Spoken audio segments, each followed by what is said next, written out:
Isang pinagpalang hapon, umaga o gabi man, ninyo mapapanood ang ating maiden broadcast, ang Lingap Kapatid, na inyo pong mapapanood at mapapakinggan dito lamang sa Bayanihan Broadcast Media ng CIA Bayanihan.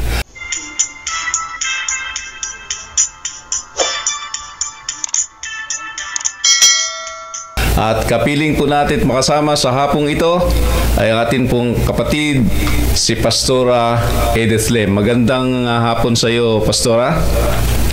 Isang mapagpalang hapon po muli sa ating lahat. At marami po tayong tatalakayin. At binabati ko po ang lahat ng mga buena mano nating taga-subaybay sa bagong programang Lingap Kapatid. Okay, maraming salamat, Pastora. At sa atin pong pambungad na talakayan, babasahin muna natin ang tungkol sa salita ng Diyos. Nadyan po natin paikutin yung tungkol sa usapin ng pamilya. Napakahalaga po kasi na bigyan po natin ng tuon ng pamilya.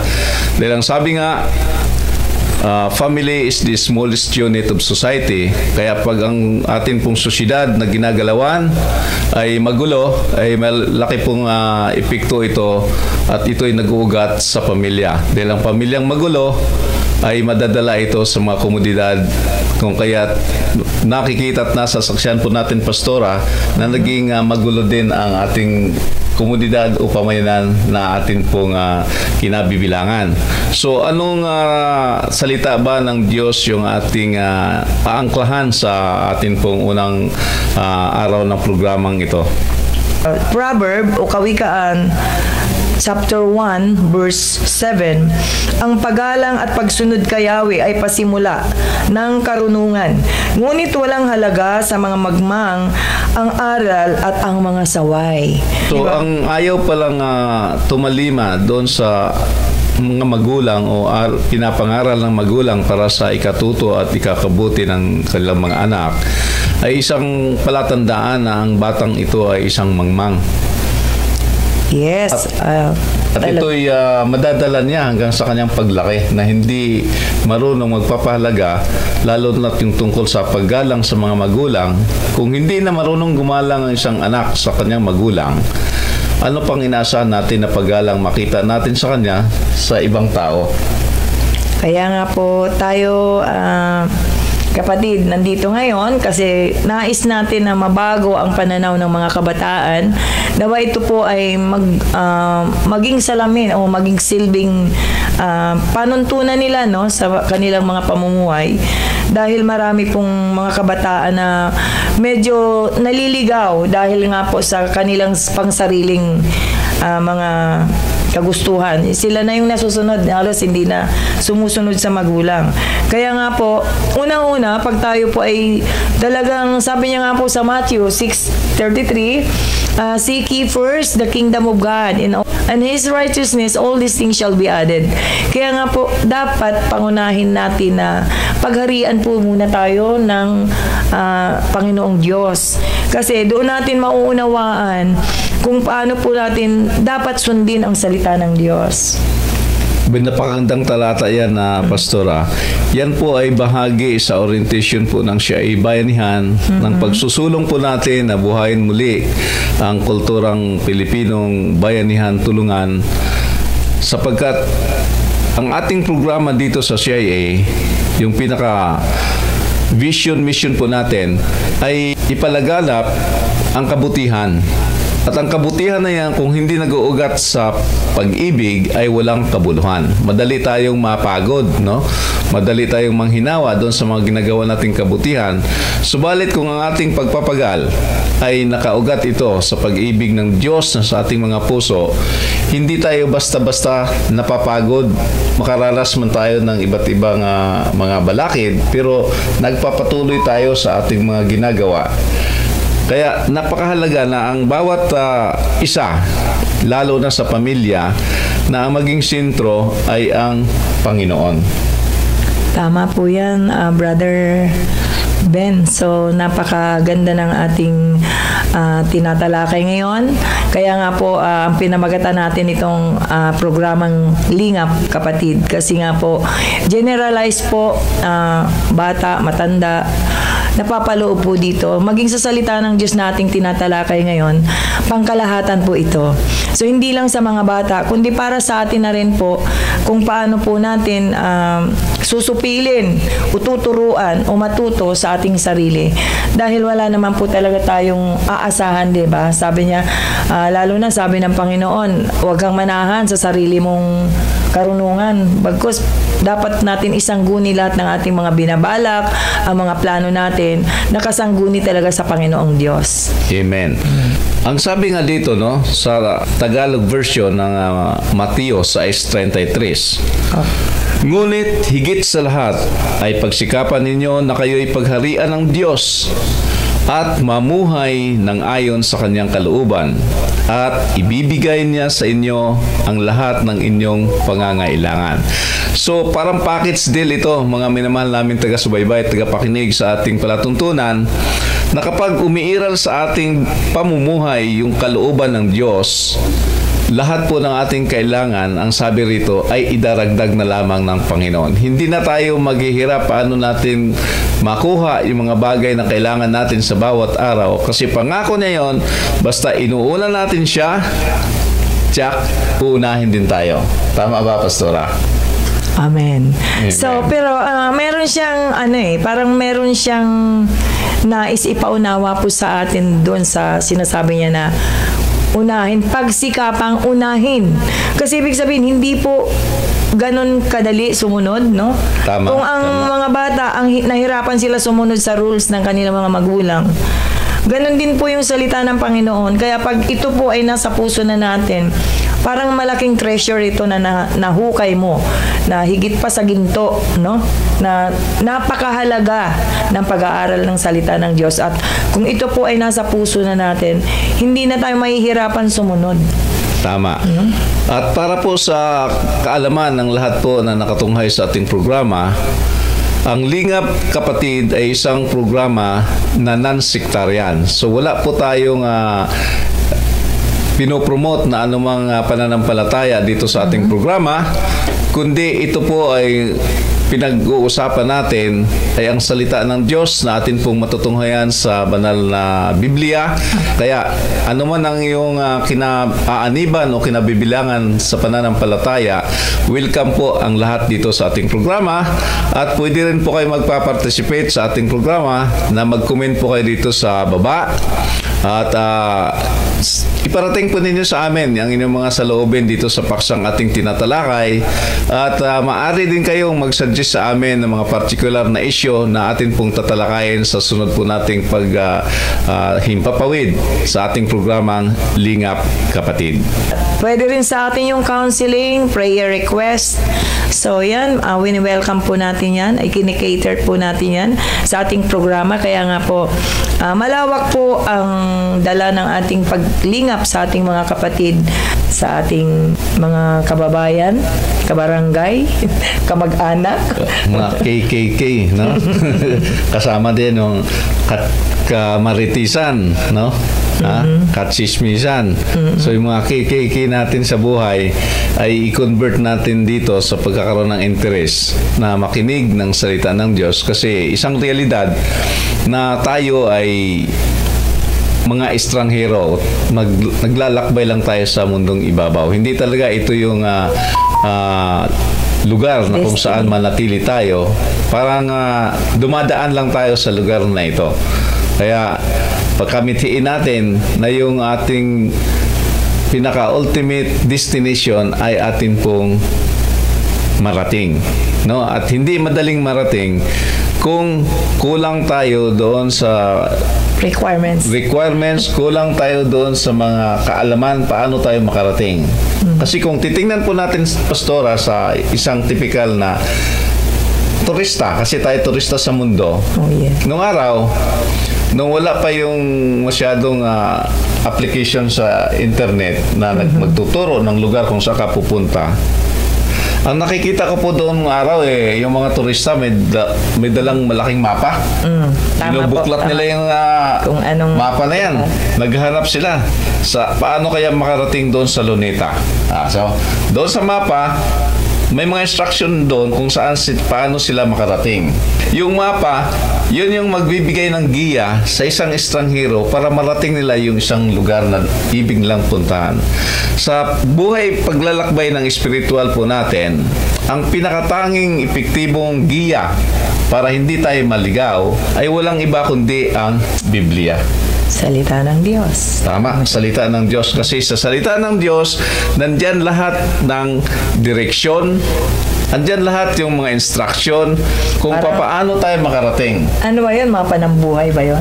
Parang mapa ng buhay yung Biblia. Actually, yun ang mapa ng buhay espiritual. Amen. Kasi napakaraming alok na daan. No? May malawak na daan, may katamtamang daan. Kung minsan nga, hinahanap nila 500. Pero malimit, na-frustrate sila kasi ang kailang dinadaanan pagdating sa dulo, wala nang daan. Dead end na pala. Dead end na pala. Dead end na. Yun ang mahirap doon. Yun nga Kaya ang Biblia ay nagbibigay sa atin ng katiyakan na pag sinusunod natin yung instruction na matatagpuan po natin sa Biblia, ay tiyak, mayroon mang maraming balakid sa ating paglalakbay patungo roon sa inaasam ng bawat isa na dapat marating niya, na makapiling muli natin yung may likha sa atin sa kanyang kaharian, ay nandoon yung kumplitong instruction, direction na ibinibigay niya sa kanyang mga minamahal. Kaya nga, ang Biblia ay marami dyan ayaw magbasa. Nakakainip daw. So, sige, sabihin natin na inip ka. Kasi parang wala kang kakwentuhan. Pero pag pocketbook, hindi sila nainip, no? Dati pa comics, no? Pero sa ngayon, kahit na hindi ka nagbabasa ng Biblia, napapakinggan mo yung nilalaman ng Biblia sa pamamagitan ng iba't ibang programa. Kagaya nito, tinatalakay natin yung nilalaman ng Biblia. Pumipitas tayo ng teksto para siyang ating maging sentro sa pagninilay doon sa ating talakayan. Kaya yung walang time na magbasa, napapakinggan ninyo ang salita ng Diyos sa pamamagitan ng mga ganitong kahalintulad na mga programa. Abangan na nila si Lingap. Yan. Kaya ilagay nyo na sa schedule ninyo tuwing araw ng Martes, alas 4 hanggang alas 5 po ng hapon ay makakasama po ninyo kami ni Pastora sa isang oras ng makabuluhang talakayan. At depende ito kung mayroon kayong mga suggestion na paksa na atin pong tututukan.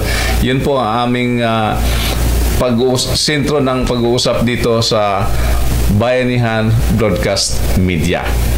Amen. So, Pastora, since yung atin pong maiden broadcast ngayon ay patungkol sa pamilya, mayroon pa akong na-encounter na mga teksto dito sa sulat ni San Pablo sa Iglesia ng Efeso, kabanatang 6, ang talata po ay 1 hanggang 4. Ito po ay patungkol sa buong pamilya. Pag sinabing pamilya, ito po ay binubuo ng magulang, tatay, nanay, at anak o mga anak. Yan po yung bumubuo ng pamilya. Pinakamaliit na unit ng sosyedad sa ating lipunan. Ang sabi ni San Pablo para sa mga anak. Kaya tayo po'y nananawagan sa lahat po ng mga anak na bigyan yung pansin yung talatang ito sa Biblia. Efeso 6, ang talata ay 1. Ito po ang ating mababasa. Mga anak, sundin ninyo ang inyong mga magulang sa Panginoon sapagkat ito ang nararapat. So yung pagiging masunurin pala ng isang anak, Pastora, ay ito yung nararapat na dapat gawin ng mga kabataan. Pero ang nakakalungkot sa panahon ngayon, kagaya na sinabi mo kanina, maraming kabataan na sila na yung nasusunod at hindi na nila tinatalima yung payo o pangaral sa kanila ng mga magulang. Kaya maraming kabataan sa kapanahunan ay talagang naliligaw ng landasin. Kasi hindi nila tinatalima yung sabi ng Panginoon, yung aral ng Panginoon na mga anak, sundin ninyo ang inyong mga magulang. Alang-alang. Alang-alang sa Panginoon. Sapagkat wala namang magulang na nagnanais o nagmimithi para sa ikapahamak ng kanyang mga anak. Kundi lahat ng minimithi ng magulang ay para sa ikabubuti matuwid ng kanyang mga anak. Amen. Natahakin yung daang matuwid, daang masaya, daang matagumpay. Kaya napakaganda na sa mga kabataan ay maagang matuto tungkol sa salita ng Diyos. Okay. Ay, tama po yun, Brother Ben. Kasi ako po, aside from yung iba nating ministry, katulad yan, may ministry tayo sa PNP, Kapulisan, meron tayong pangkabataan, meron tayong kababaihan. So, sa kabataan, talagang, kumbaga, itinuturo natin ito sa yung mga fundamental na natin, yung katuruan talaga, kung hanggat maaari sinisimulan ko yan sa creation, kung paano create ng Panginoon ang mundong ito. Sabi ko, napakapalad natin. Alam nyo bakit? Kayong mga bata, higit sa lahat, kasi bago pa lang kayo ipanganak, mawalan man ng pambili ang papa niyo. Di ba? Mawalan man ng pera na pambili ng pagkain, kayo ay siguradong may kakainin. Kasi bakit? Bago ipanganak ang baby, may kumpleto na, may gatas na yung ina, no? Tama. Di ba? Hindi na magugutom. Kaya sabi ko, mapalad kayo. Kaya dapat mahalin nyo ang iyong mga magulang. Sabi niya, hindi lang ako ang nagsasabi, kundi sabi ng Panginoon yan eh. Yun ay command ng Panginoon. Correct. Di ba na, children, obey your parents in the Lord, for this is right. No? Dahil ito naman mga tinuturo sa atin ay matuwid para tayo po ay lumaking mabuting bata. Kasi ang mabuti, iba sa mabait. O, di ba? Sa susunod namin tatalakayin yun. Yeah. Para ang mabuti, po yung aming ang mabuti, kwentuhan. Iba sa mabait. So yung kasunod na talata dyan, mga kapatid, ito ay patungkol doon sa mga anak. Tandaan po natin na pag sinabing mga anak, hindi nangahulugan na ito yung mga paslit na bata o yung mga single na kalagayan sa buhay. Pag sinabing mga anak, ito po'y para sa lahat. Kahit matanda ka na, anak ka pa rin ng magulang mo. Maaring ang buhay mo ay hindi ganap na nakasunod doon sa salita ng Panginoon. Kasi mayroon akong nasasaksihan na yung kanilang magulang ay napapabayaan na. Kasi nagtuturoan na yung mga magkakapatid. Hindi, ikaw naman ang panganay. Sa'yo na si nanay, ikaw na mag-alaga. Kawawa naman ang diba? nanay, ano? Bakit nagkaganon? Kasi yung mga anak na ito ay hindi lang nakita at natuto sila ng maaga gaano kahalaga yung pag-aaruga o pagbibigay galang o pagsunod sa kalooban ng Diyos na yung sinasabing mahalin mo ang iyong kapwa gaya ng pagmamahal mo sa Panginoon. Kaya kung yung magulang mo na pinagkautangan mo ng buhay para makita mo ang kagandahan ng mundo, ay hindi mo makuhang mahalin o ipadama yung pagmamahal, pinapasa mo doon sa ibang mga kapatid mo. Labas ako dyan, wala akong time mag-alaga kay nanay, no? Kayo na lang. Kasi busy ako. Malaking utang na loob na hindi natin kayang bayaran, na sa pagtanda man lang dapat ng mga magulang ay nagkaroon tayo ng time na maipadama sa kanila yung tunay na pagmamahal. Kaya yung sabi rito sa talatang 2, igalang mo ang iyong ama at ina, ito ang unang utos na may kalakip na pangako. Naku, ang ganda. May pangako. May pangako pala. Pangako. Ang pagsunod pala sa magulang, ang paggalang sa magulang ay hindi lang pala simpleng command na igalang mo ang iyong magulang. Sa 10 Commandments, nandoon din yan, di ba? Opo. Pero dito, ini-specific ni San Pablo na mayroon palang mas malaking biyayang nakalaan kapag susundin po natin yung sinasabi ng Biblia na talagang dapat nating igalang ang mga magulang. Sundin mo, igalang mo at sundin mo ang iyong mga magulang alang-alang sa Panginoon. Bakit sinabi niya yan? Ang magulang ay pangalawa sa Panginoon bilang anak. Amen. Maraming mga anak, no, na kung minsan napapabayaan yung buhay espiritual nila dahil nakatutok sila sa pangailangang material at financial, no? Kahit anong gawin nila, kung ang kanilang pakikitungo sa magulang ay nawala yung paggalang, pagsunod, hindi talaga sila magtatamasa ng maayos na kalagayan sa buhay. Dahil yan ay salita ng Diyos. Kung ano ang sinasabi ng salita ng Diyos, hindi ho magbabago yung epekto niyan. Hindi mo mababali. Hindi mababali yan.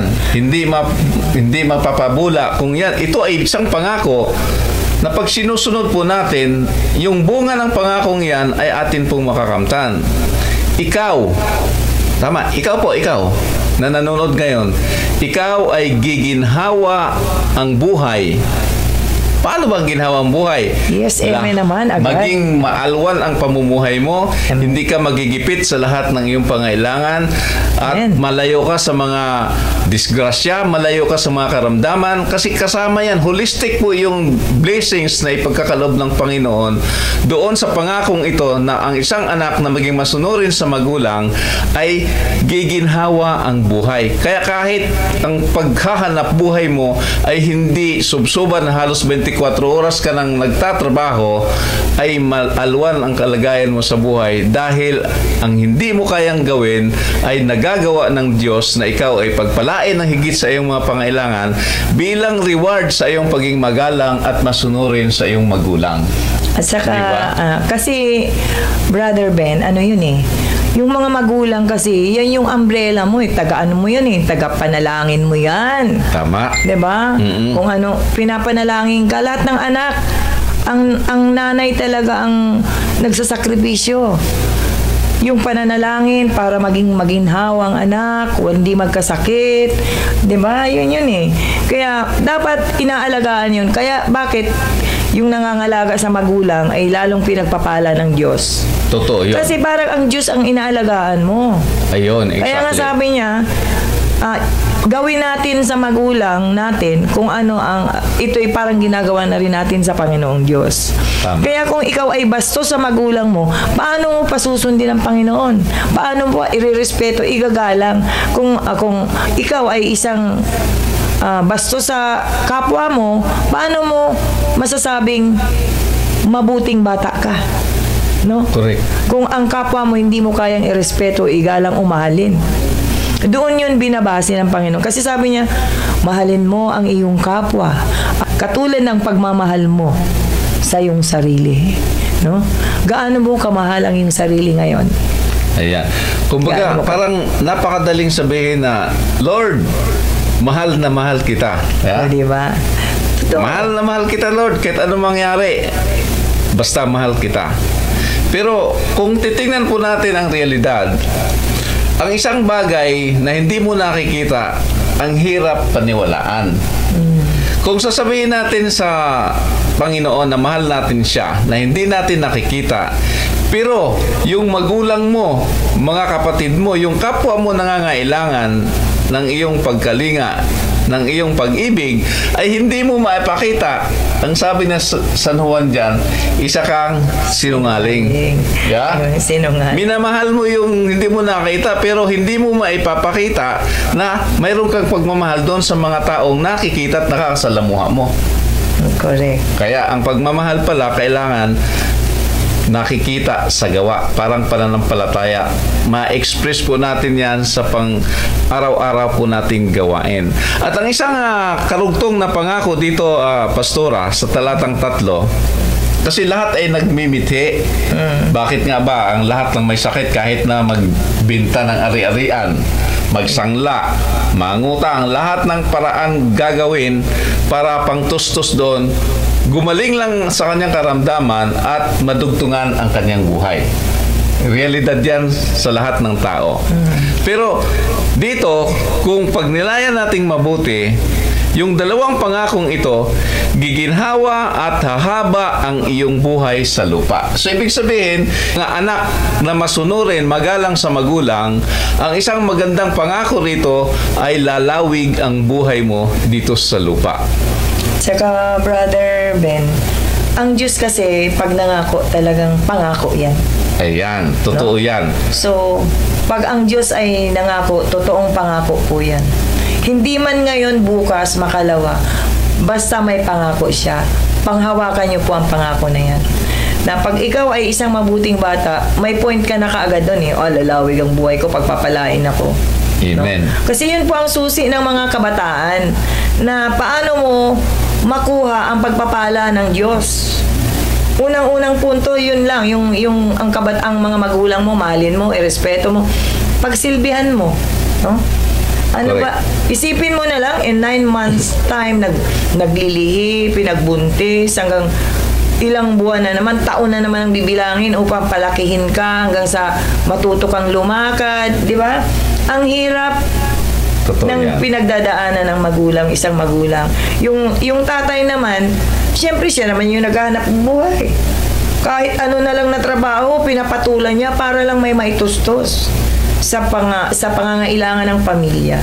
Kaya nga sabi niya, ang unang ministry natin ay ang ating pamilya. Nakikita ang magandang pamumuhay kung paano mo pinalalakad o pamamalakad sa pamilya. Correct. Ito po ang magandang halimbawa. Kaya sabi ko nga, tingnan mo lang yung pattern natin ay pamilya. Kung gusto mong mamuhay ng naaayon sa kalooban ng Diyos, yung pamilya natin maayos. Lahat ng buong pamilya para tayo ay nakakapamuhay ng payapa, masagana. Higit sa lahat, may pangako ang Diyos. Lalawig daw ang iyong buhay. Mayroong isang chapter sa Aklat ng Mga Awit. Ito po yung chapter 91, no? O Salmo 91. Mula umpisa hanggang dulong talata, hanggang 16 na talata yata yan. Puro pangako ng Diyos yan. At napakaraming nagpapatotoo na tungkol sa pangako ng Diyos na yan na kanilang nararanasan. Pero kagaya ng ating pong tinunghayan dito sa sulat sa Iglesia ng Efeso, na ang kondisyon para makamtan yung pangako ay dapat muna nating i-comply. Ano yung kondisyon para magkaroon ng maginhawa at mahabang buhay sa lupa? Yung paggalang at pagsunod sa mga magulang. Amen. Di ba? Kaya, hindi naman kumpleto kung ang pangaral ay puro lang sa mga anak. Mayroon ding malaking responsibilidad ang mga magulang paano nila dapat palakihin ang mga bata. Hubugin yung ating mga anak sa pagpapalaki na may nalalaman sa salita ng Diyos. Kasi pag ang salita ng Diyos po ay nailagay natin sa puso ng mga bata, hindi na tayo mahihirapan pa na magturo o paliwanag. Basta unang-una dyan yung prayer, no? Dapat na dun. Kasi yung prayer, turuan natin manalangin yung bata. Ipaliwanag natin ano ang kalagahan ng salita ng Diyos. Ay, nako, pag pinag-usapan ay prayer. Napakaraming mga kabataan ngayon, Pastora, hindi marunong manalangin. Kahit yung pinaka-basic na panalangin ay tinuro ng Panginoon sa mga apostoles, yung Our Father, no? Yung Ama namin. Nako, napakaraming kabataan, hindi alam usalin yung panalangin na itinuro sa atin. That is a very powerful prayer yun, Our Father. Kaya kasi nga, tinuro talaga sa atin ng Panginoon yun. Nakakalungkot lang na sa maraming kabataan ngayon, hindi nila alam yung ganong na may panalangin palang ganyan. Kasi nga, masyadong nahumaling na mga kabataan ngayon sa mga bagay na makamundo. At yan ay mayroong malaking pananagutan, yung mga magulang. Correct. Tama ka dyan, Brother Ben. Oo. Nasa atin talagang palo ng Panginoon pag di natin kayang ayusin yung ating pamilya. Kasi, lalo na, dapat nauuna ang magulang matuto sa salita ng Diyos. Tama. Yung mga magulang muna.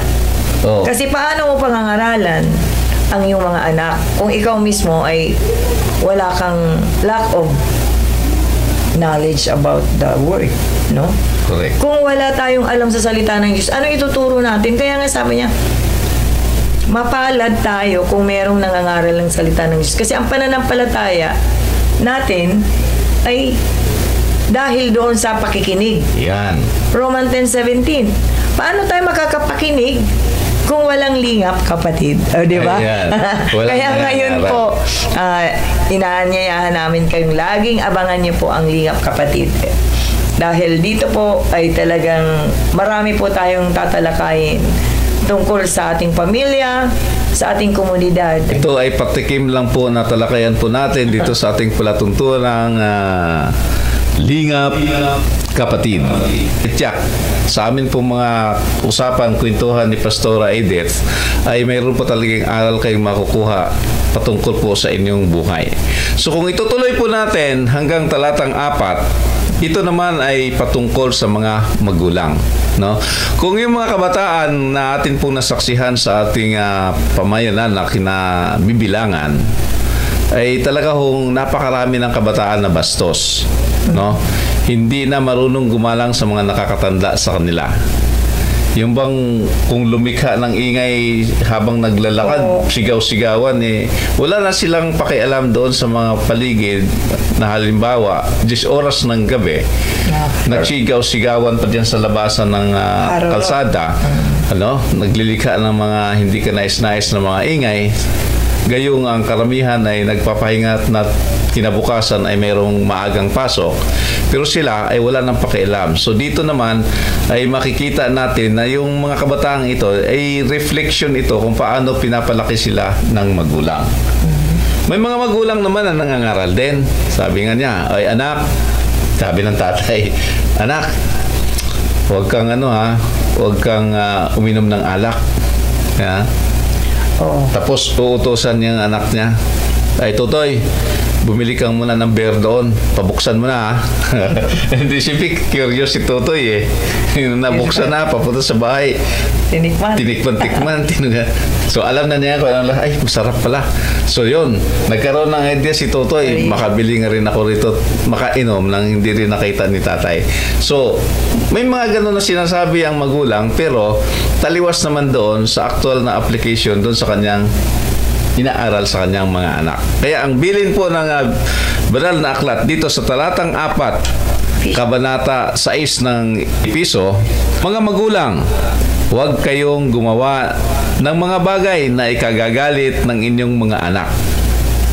So ito po ay patungkol sa mga inaasal ng mga magulang na kumbaga yung kanilang mga anak naman ay inaari nilang sila ang may-ari ng mga anak.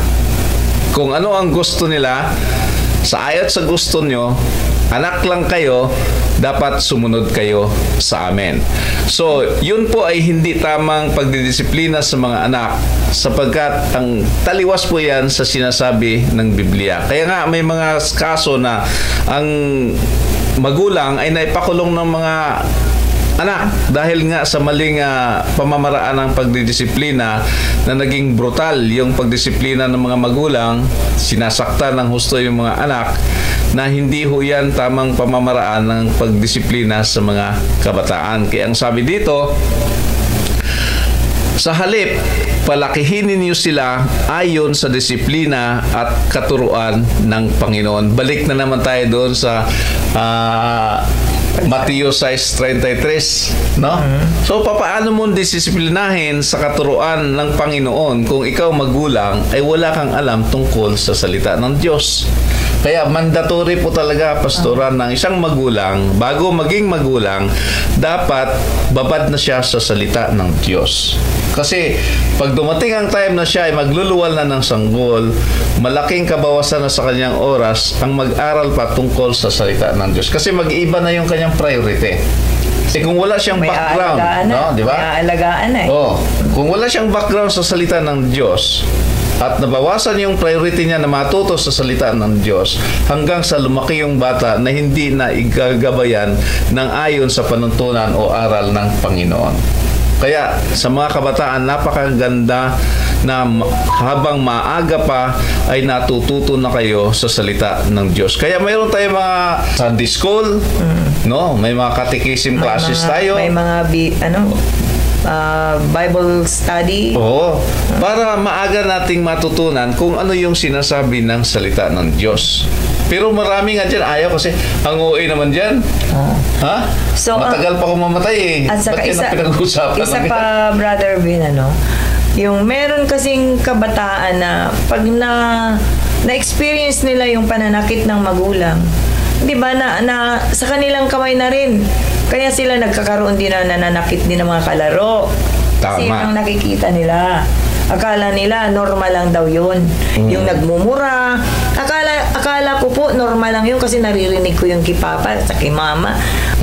Dahil sa dami po natin ng mga na-experience, mga Bible study, na hindi talaga nila alam bakit sila ganyan. Ayun.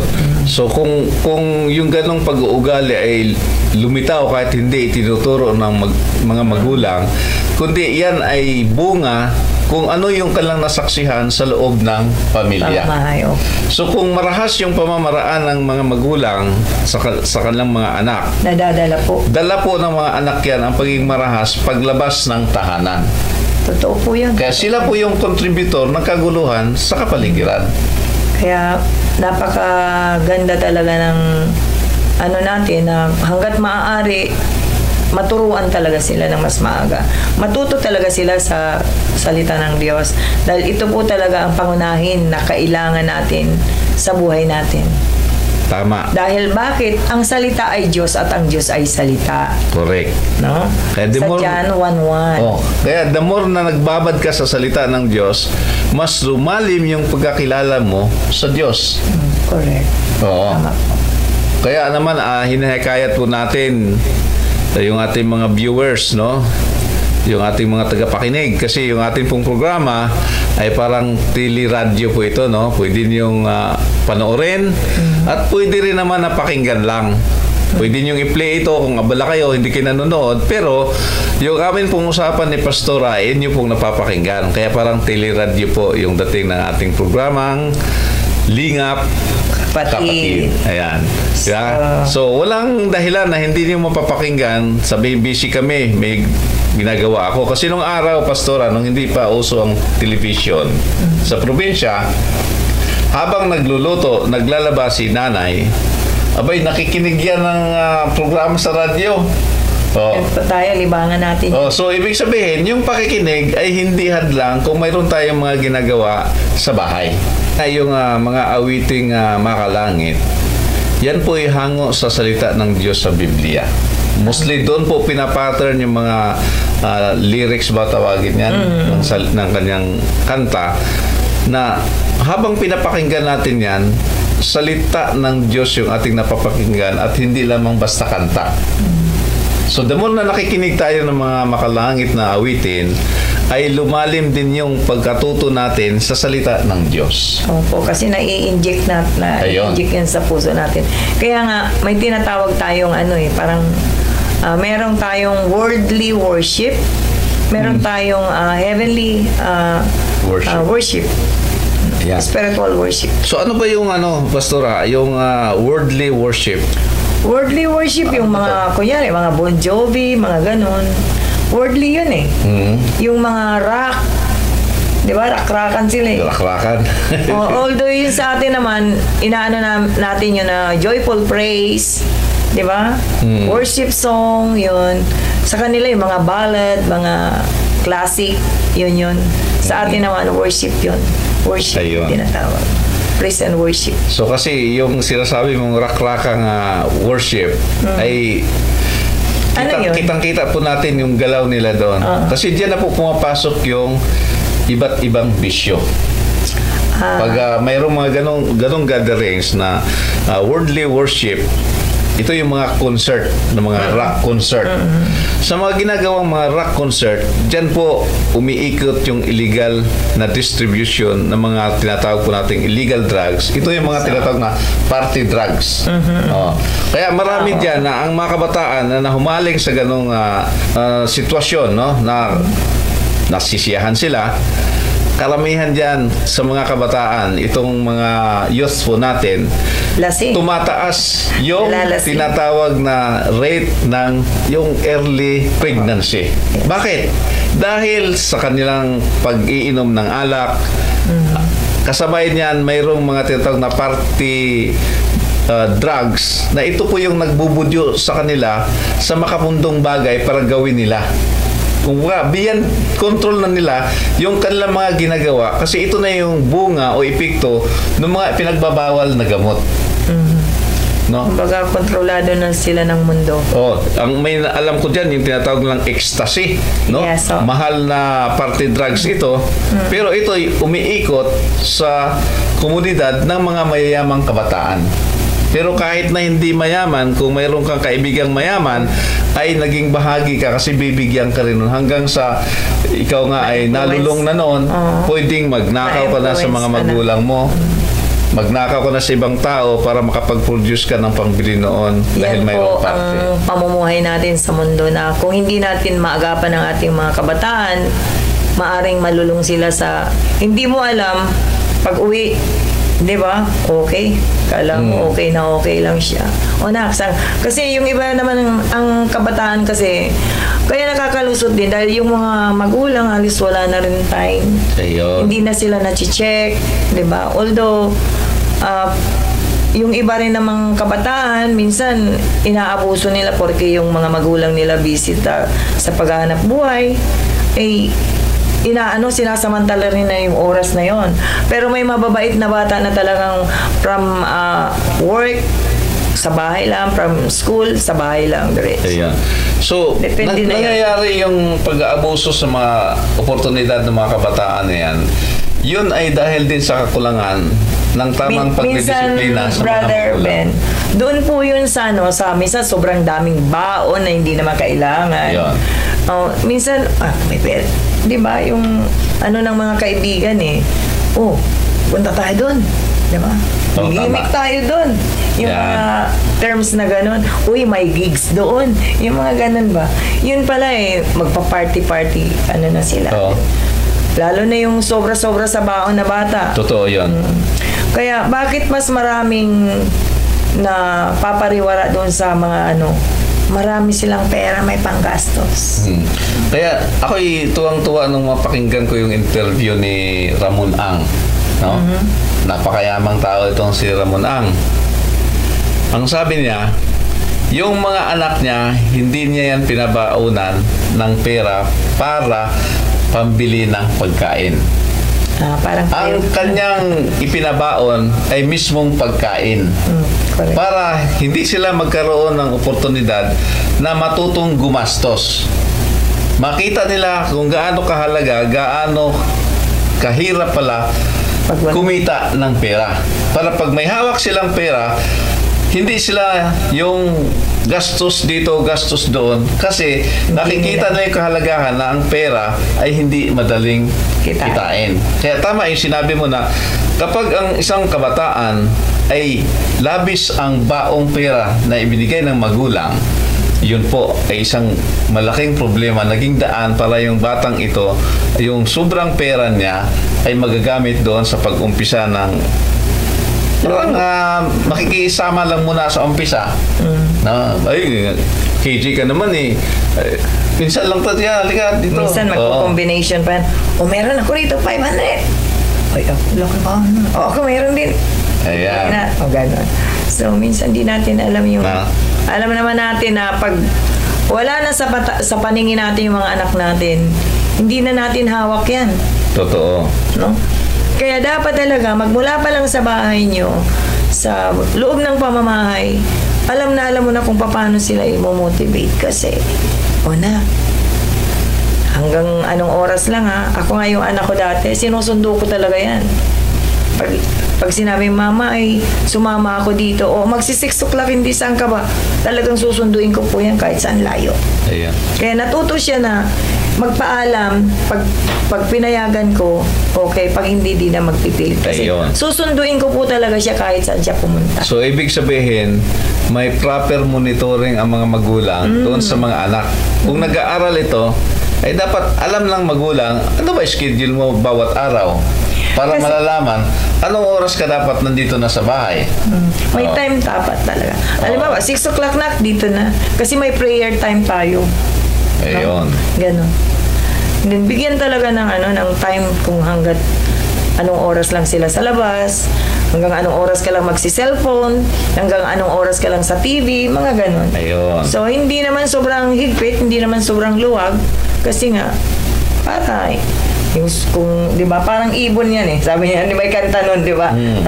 So, ganun po tayo sa ating mga anak na parang kaibigan lang natin. Baka mayroon ka pang mga gustong sabihin tungkol po sa ating pambungad na broadcast para mayroon pong abangan yung ating mga taga-subaybay sa susunod pong linggo.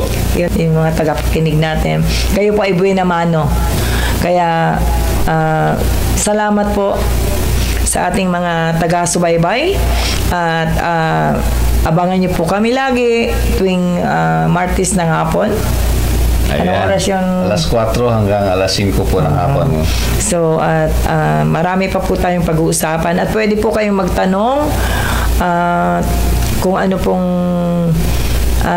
nais niyong malaman tungkol sa sasagutin po yan namin. Meron din tayong counseling, yung nangangailangan ng counseling. So, yun po. Lahat po tayo ay Bible-based. Kaya kung meron po tayong mga katanungan, meron po tayong ipapaliwanag dyan. Ayan. So, yung atin pong unang talakayan ay patungkol po sa pamilya. Kaya i-wrap up po natin na kung gaano kahalaga ang papel ng bawat isang membro ng pamilya sa mga magulang. Dapat tamang disiplina sa mga anak at ito'y nakabatay sa aral ng Panginoon. Para magampanan po natin yung utos na yan ng Diyos, dapat ang mga magulang mandatory na alam nyo ang salita ng Diyos. Dahil kung hindi nyo alam, mahirapan po kayo at gugugol kayo ng maraming panahon para yung anak niyo ay matuto. Dadalhin niyo yan sa mga Bible study o iba pang mga pag-aaral patungkol sa salita ng Diyos. Pero kung kayo magulang ay lumalim ang inyong pagkaalam sa salita ng Diyos, ay kayo na mismo ang magtuturo kung anong nararapat na puri ng pamumuhay na dapat tahakin ng mga anak. At patungkol naman sa mga anak ay reminders na ang pagiging magalang at masunurin sa ating mga magulang ay mayroong magandang dalawang pangako. Una, giginhawa ang iyong buhay. At pangalawa, lalawig ang iyong buhay dito sa mundo. At diyan po tayo nagtatapos, mga minamahal namin taga-subaybay at tagapakinig po sa ating programang Lingap Kapatid. Dito lamang po yan, mapapakinggan at mapapanood sa Bayanihan Broadcast Media. Muli, magandang hapon at po. mapagpalang hapon sa ating lahat.